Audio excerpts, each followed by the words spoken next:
गुवाहाटी का जो अभी मेन प्रॉब्लम है, जैसे फ्लडिंग का प्रॉब्लम, वो ठीक होना चाहिए। तब सिर्फ फ्लाईओवर बनाने से नहीं होगा। असम का मातृभाषा, असम का संस्कृत, असम का सिलंदिया लोग के लिए काम करेगा, ऐसा प्रतिनिधि मुझे चाहिए। आने वाले सरकार से यही कहना चाहती हूँ कि जो उन लोगों ने हमें प्रतिश्रुति दी है, जो प्रॉमिसेस किए हैं, वो लोग अच्छे से मतलब निभाए, क्योंकि आसाम को और थोड़ा सा पहचान का ज़रूरत है। बाहर में अभी भी किसी को if someone is not from India and outside India, हम बोले कि आसाम में रहते हैं एंड दे विच पार्ट, कहाँ पे रहते हैं आसाम। ये बोलना चाहूँगा कि सोच समझ के वोट देना चाहिए, क्योंकि एक वोट चाहे तुम्हारा वोट मैटर करे या ना करे, वो तुम्हें लगेगा कि अभी मैटर नहीं करता, बट अल्टीमेटली वोट मैटर करता है। तो दर्शकों, अभी हम उपस्थित है गुवाहाटी के ऐतिहासिक वी बरुआ कॉलेज में।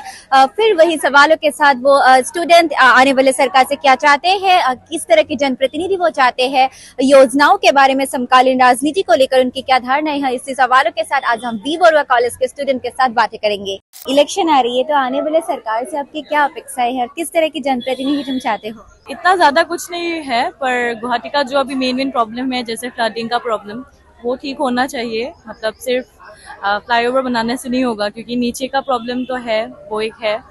और बाकी तो आई वांट कि कॉलेज में थोड़ा हम लोग का हेल्प तो कर रहे हैं सरकार, ऐसे नहीं कि नहीं कर रहे, पर और कुछ ऐसे स्टूडेंट के लिए कुछ हेल्पफुल कुछ अगर हो तो अच्छा होगा। बीजेपी सरकार को कितना मार्क्स देना चाहोगे 10 में से? हाँ, अगर देखेंगे, पहले था कांग्रेस सरकार, उसने कुछ खराब किया होगा, इसलिए बीजेपी सरकार का लोगों ने ले लिया। बिकॉज हम लोग देखेंगे, अगर भारत का संविधान है और लिखित संविधान है, और उसका मुताबिक जो जनसाधारण का निर्वाचित प्रतिनिधि होगा, वही देश का मेन प्रतिनिधि होता है। तो अगर सभी लोग ने लिया है तो मार्क देने का कोई मार्क नहीं आता है, तो उसको खुद का बुरा होगा मार्क देने से। उसका मार्किंग में से बहुत उच्च विषय है, जो घर छोड़ के भी उन लोग को अभी प्रतिनिधि कर रहे हैं, तो उन लोग को मार्क देना मेरे जैसे स्टूडेंट के लिए बहुत ही मतलब खराब बात है। आने वाले सरकार से यही कहना चाहती हूँ कि जो उन लोगों ने हमें प्रतिश्रुति दी है, जो प्रॉमिसेस किए हैं, वो लोग अच्छे से मतलब निभाए। बाद में वो लोग पीछे मत हट जाए, ऐसा ही मतलब अच्छे से वो काम करे और सब मतलब अच्छे सब को देखे, वो लोग प्रॉब्लम्स सॉल्व करे और मिडिल क्लास को भी मतलब ऐसा हेल्प करे तो अच्छा होगा। सरकार की जो योजनाएं हैं महिला को लेकर, महिला विद्यामिता योजना हो या अरुणोदय योजना, ये योजना सच में क्या वुमेन एम्पावरमेंट कर रही है? हाँ, कर रही है, because I am also one of it, क्योंकि मेरे को निजुत महीना मिलता है, तो it of course help us. मतलब हम लोग के लिए थोड़ा बहुत भी तो हेल्प हो ही जाता है स्टूडेंट के लिए, तो वैसे ही बाकी वुमेन के लिए भी आई थिंक उतना ही हेल्प होता है। पहला तो वोट मैंने एक बार दिया है, तो वोट जो नया जो वोट दे रहे हैं उन लोगों को ये बोलना चाहूँगा कि सोच समझ के वोट देना चाहिए, क्योंकि एक वोट चाहे तुम्हारा वोट मैटर करे या ना करे, वो तुम्हें लगेगा कि अभी मैटर नहीं करता, बट अल्टीमेटली वोट मैटर करता है। तो सब देख के समझ के वोट देना चाहिए, एंड कोई इन्फ्लुएंस में आके वोट नहीं देना चाहिए। इलेक्शन आ रही है, तो आने वाले सरकार से आपकी क्या अपेक्षाएं है और आप किस तरह की जनप्रतिनिधि चाहते हो?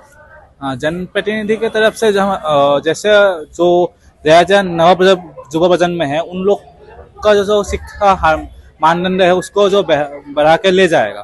ऐसे अगर देखेंगे तो जो एक सब्जेक्ट है मोलिकुलर बायोलॉजी, बायोलॉजी, ऐसा सब्जेक्ट असम में अभी भी लागू नहीं हुआ, जो भी हुआ है ओनली फॉर प्रोफेसर बेस में भटक गया है। और वो ऐसा सब्जेक्ट जो टेक्नोलॉजी बेस्ड सब्जेक्ट है, वो सब्जेक्ट अगर नया असम का जो युवा प्रजन्म है उसको अगर ले सके, पढ़ सकेगा, तो असम का जो मानदंड है उससे जाएगा। और सेकेंडली बात है, जो प्रतिनिधि असम का मातृभाषा, असम का संस्कृत, असम का सिलंदिया लोग के लिए काम करेगा, ऐसा प्रतिनिधि मुझे चाहिए।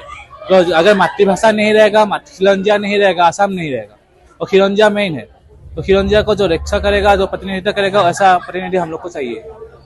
मैं ज़्यादा कुछ नहीं कहना चाहूँगी, बस मैं चाहती हूँ कि हम लोगों का जो अभी चल रहा है एज अ वुमेन, जो हम लोग को दे रहे हैं वो देते जाए, और क्योंकि उन सब चीज़ों से हमारा बहुत सुविधाएं हो रही है। एंड सच में बोलने जाए तो बीच बीच में वो लोग कभी कभार रुका देते हैं, तो वो कभी कभार प्रॉब्लम हो जाता है वुमेन्स के लिए। और मैं अच्छा लगता है कि अभी का जो सरकार है ये सब दे रहे हैं, पहले तो ये भी नहीं मिलता था। सो I think the going on government is really good, but I want more and more advanced things in here, क्योंकि आसाम को और थोड़ा सा पहचान का ज़रूरत है। बाहर में अभी भी लाइक किसी को like if someone is not from India and outside India, हम बोले कि असम में रहते हैं and they like which part, कहाँ पे रहते हैं असम, अभी भी किसी को पता नहीं है कि इंडिया में लाइक असम भी है।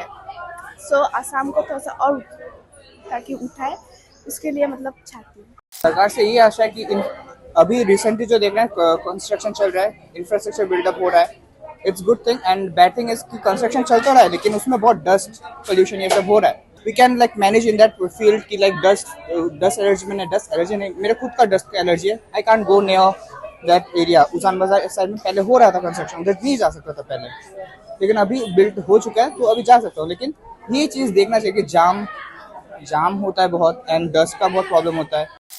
जो महिलाओं को लेकर सरकार की जो योजनाएं हैं, महिला उद्यमिता योजना हो या अरुणोदय योजना या निजुत महीना योजना हो, ये योजना सच में क्या वास्तव में वुमेन एम्पावरमेंट कर रही है? क्या सोचते हो इसके बारे में? हाँ, जो भी चीज है उसका दो चीज रहता है, एक नेतिवचक इतिवचक। इतिवचक चीज में महिला का ना बहुत स्वावलंबन हुआ है। अगर हम देखेंगे, अगर कोई पति पत्नी को कुछ देने के लिए मना करता है, अगर सरकार से ले गए आसानी से वो खुद का चीज, खुद का मेडिकल रिपोर्ट दिखा कर कर सके, उसका स्वाधीनता है। पर उसके बाद जो गाड़ी से उतर के जो सरकार का आसानी रहते हैं वो नेतिवचक दी है। उसको सरकार को पहले देखना चाहिए कौन कहाँ पर है। सरकार का नहीं देखेगा, सरकार का जो नीचे वाला प्रतिनिधि है उसको देखना है। तो मेरा पहचान के हम उसको आसानी दे दिया, ऐसा नहीं होना चाहिए। उसको अगर देखे, उसका कठोरतम लेना चाहिए, उसको लेने से अच्छा होगा। तो दर्शकों, आज हमने वी बरुआ कॉलेज के स्टूडेंट के साथ बातें की है। उन्होंने बताया कि वो किस तरह की जनप्रतिनिधि चाहते हैं, आने वाले सरकार से उनकी क्या अपेक्षाएं हैं, योजनाओं के बारे में भी उनका जो धारणा है वो हमसे व्यक्त की है। तो देखते रहिए पूर्वांचल प्रहरी।